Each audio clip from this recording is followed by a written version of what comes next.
Would you like to hear an example of how defenders of Alcoholics Anonymous absolutely lie with their rebuttals? Well, let's delve into one of my commenters. A perfect example of how they do just that.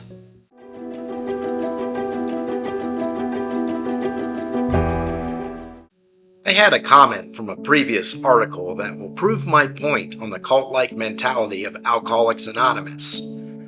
I could have gone back and forth to the end of time with this guy, but arguing with a cult member is a lot like arguing with a Christian fundamentalist, which are also members of a religious cult. No matter what evidence you present to them stating the world is not 4,000 to 6,000 years old, no matter what facts you lay on their table that show there was never a global flood, they will always have a nonsensical rebuttal.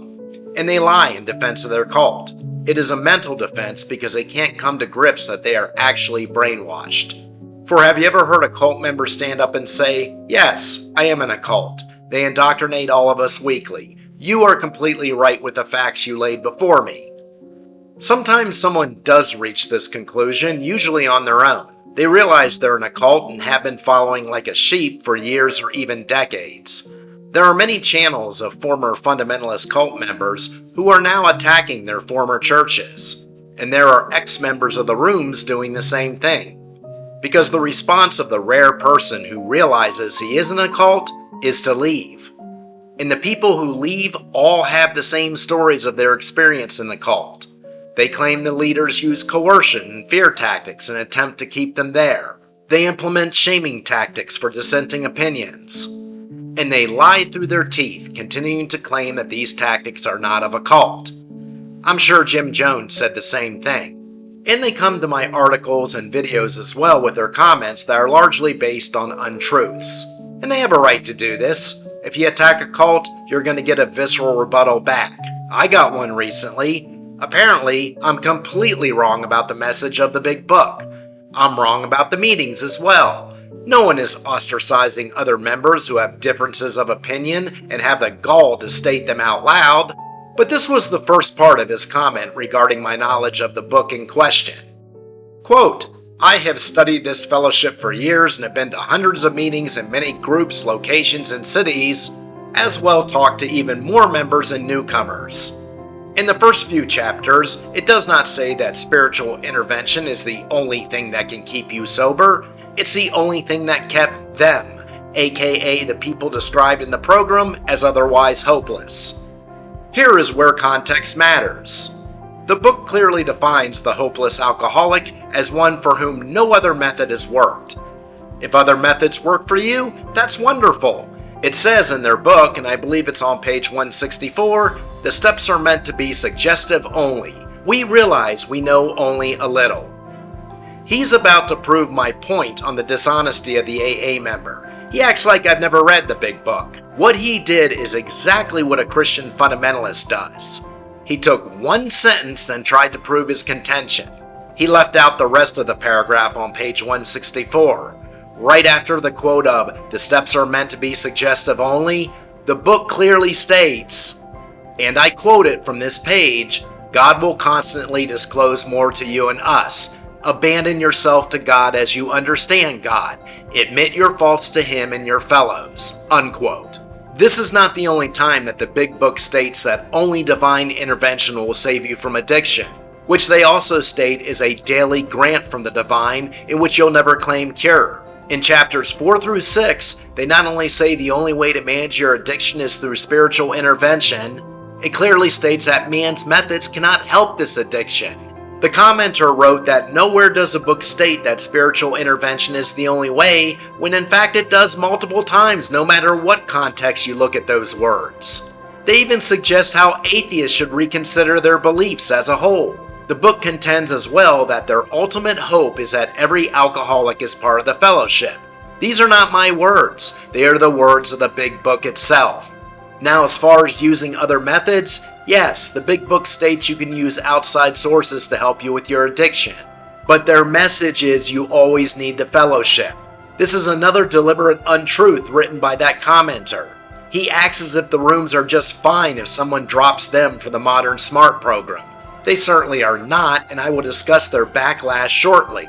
The Big Book is emphatic and repeatedly states that you must find reconciliation with God if you want to stay sober. Their 12 steps are literally taken from the fanatical Christians of the Oxford group. The steps are mandatory for recovery, as is the sponsor and the meetings in the rooms, all under the guise of divine intervention declared by Bill Wilson himself. They may not talk religion in the rooms, but they are practicing fanatical Christianity. And the Big Book is guiding the program as necessary every step of the way. Either this commenter is so brainwashed as he states he has been to hundreds of meetings, or he is digging in his heels and just flat out lying to defend his cult. And the longtime members of the rooms do lie when defending their circle. We just caught this one who took one sentence and then left out the following sentences that give it the true context. But he continues in his comment about the meetings themselves. And here is his second part.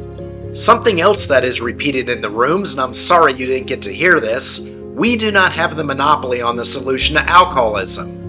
In fact, sponsees are taught not to criticize other people's conception of a solution or a higher power, as alcoholics can be very stubborn people, and therefore be driven away by unsolicited advice.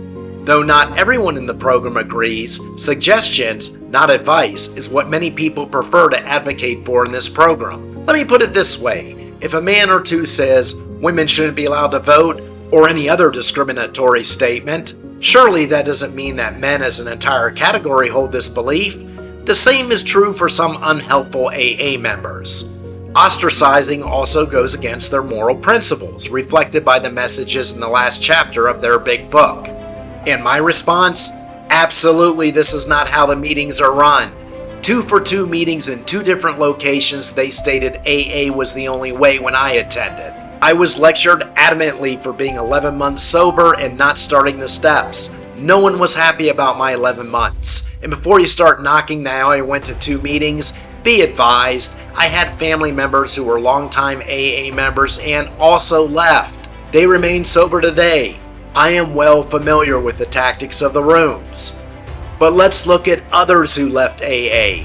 They all say the same thing. All these people from all over the country seem to have the same tale. They were coerced as the senior members tried to get them back. The sponsor would harass them. Look what they call us, years sober recovered without AA. They call us dry drunks.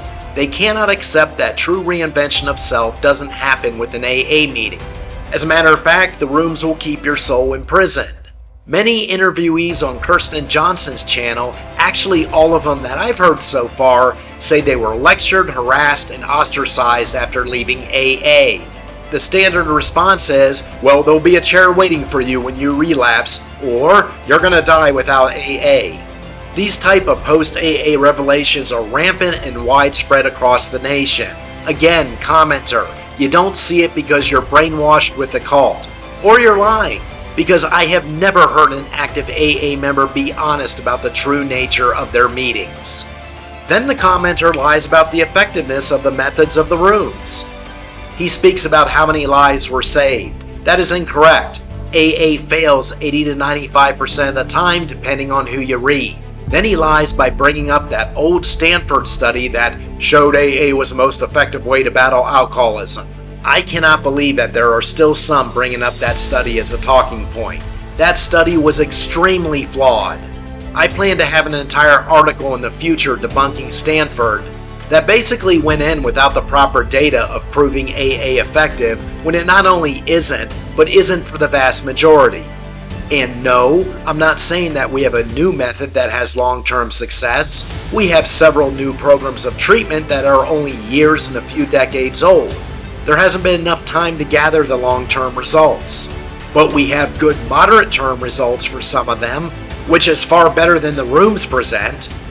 As time passes, those moderate-term may turn into long-term success, in which Alcoholics Anonymous will be finished as a mainstream program. The one thing we do know, however, is that in almost a century, AA fails most. That is a statistical fact of the majority of studies, minus Stanford's flawed one. Now, I don't have a paid program, but I promise if you get involved in basic fitness, clean diet, and meditative activities, as well as constantly advance self, you won't feel a need to drink. Most of that need will be gone by 6 months, and there will only be a slight residual at 2 years when I state you can claim cure. But beware of those advocating for AA like this commenter. They all have the same defense rebuttals, just like Christian fundamentalists have, quote, explanations for all the genres of science that prove the world is not 4,000 to 6,000 years old. Both groups lie, plain and simple. Both groups have their own members shaking their heads emphatically when their leaders, whether they're acknowledged as leaders or not, state their tenets. And both groups all have the traits of a cult, and both want to advance their cults. I could have literally predicted what this commenter would rebuttal with, as all of their rebuttals are the same when defending Alcoholics Anonymous. Because members of a cult no longer operate on the grounds of healthy reason. As long as most step into the rooms to overcome their addiction, most will stay in that addicted state forever, whether they stop drinking or not. Now, if you found this content helpful, go ahead and follow along and subscribe. And to see my condensed version of how I beat alcoholism, check out my work, The Small Book, How I Beat Alcoholism and Why Alcoholics Anonymous Doesn't Work. Link is in the description, usually free on KDP. And remember, keep your contract. Be sober at sundown, and I will see you at the next sunrise.